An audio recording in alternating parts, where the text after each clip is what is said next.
fait ici, c'est d'intégrer un vignoble en agriculture biologique dans un écosystème qui existe déjà, mais le faire fonctionner encore mieux. En fait, le domaine il fait 45 hectares d'un seul tenant, avec 17 hectares de vignes au milieu. On a presque 20 hectares de luzerne en bio aussi. Il y a 2 forêts de chênes de chaque côté de la propriété, des haies sur les autres côtés. Et donc c'est pratiquement un clos végétal, quoi. Alors cette situation convexe de la propriété ramène de la fraîcheur. On a toujours un courant d'air ici, donc c'est une situation qui est fort probablement la plus froide du sud saumurois. Et en même temps le gros avantage de ne pas avoir de transfert d'engrais, pesticides, désherbants et autres. On ne subit pas les pratiques agronomiques de nos voisins. La première chose, c'est la Ligue de la protection des oiseaux. Tout le domaine est classé en refuge LPO. On a aussi des parcelles comme ici de fleurs pour créer des zones réservoirs pour les insectes pollinisateurs qui sont utiles pour tous les insectes mais aussi pour les abeilles parce qu'on a une apicultrice qui est installée à fosse sèche, qui a installé des ruches à fosse sèche et qui se concentre sur la reproduction des essaims, donc sélectionner des reines pour refaire des nouvelles colonies pour les apiculteurs. On a aussi un plan d'eau qui contribue à l'écosystème. Depuis 2008, la LPO nous suggérait de retravailler ce plan d'eau pour les batraciens et en 2010, il y a un collectif qui s'est monté dans le département pour sauver les 17 espèces de batraciens du département. Et donc nous, on a retravaillé toutes les pentes de ce plan d'eau pour améliorer la reproduction des batraciens. Le but c'est de faire des vins qui ont le style de l'endroit. Donc essayer d'être au plus proche de ce terroir qui est un petit peu particulier.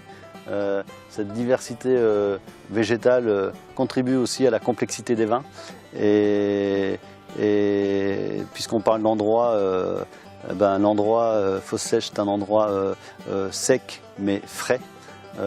Et donc ça fait des vins beaucoup plus droits, beaucoup plus tendus et ça se retrouve à la dégustation.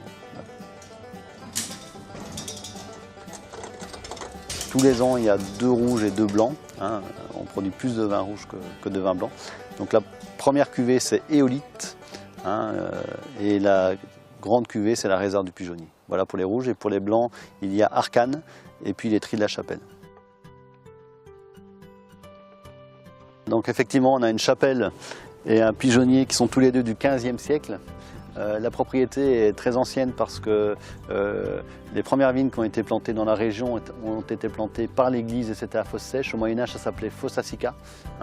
On a des écrits, des textes entiers en vieux latin qui datent de 1238 et on sait qu'il y a aussi des écrits qui datent du début de l'an 1000. Donc c'est un vignoble qui serait à peu près millénaire. Et on a aussi des cuves de cette époque qui sont là pour en témoigner.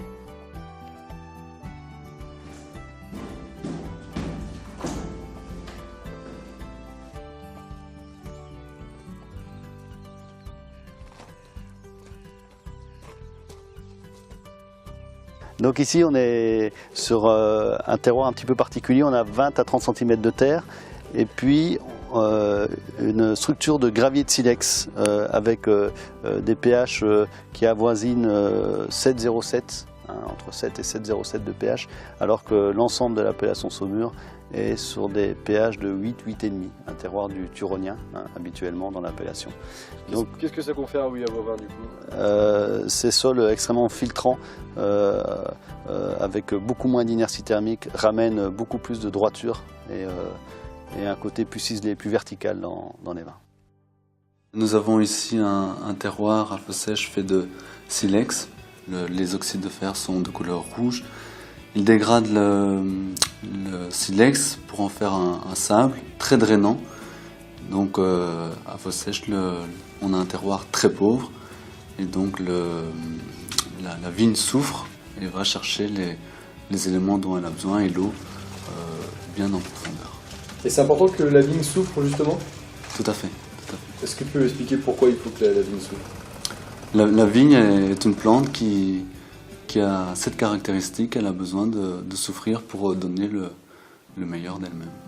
Une partie du volume est élevée en barrique et l'autre partie est élevée en amphore.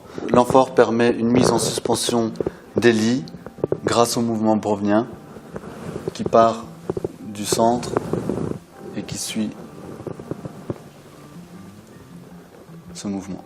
Ce mouvement dans l'amphore est intéressant car étant donné que la lie est réductrice, elle nous permet de faire des élevages sans soufre.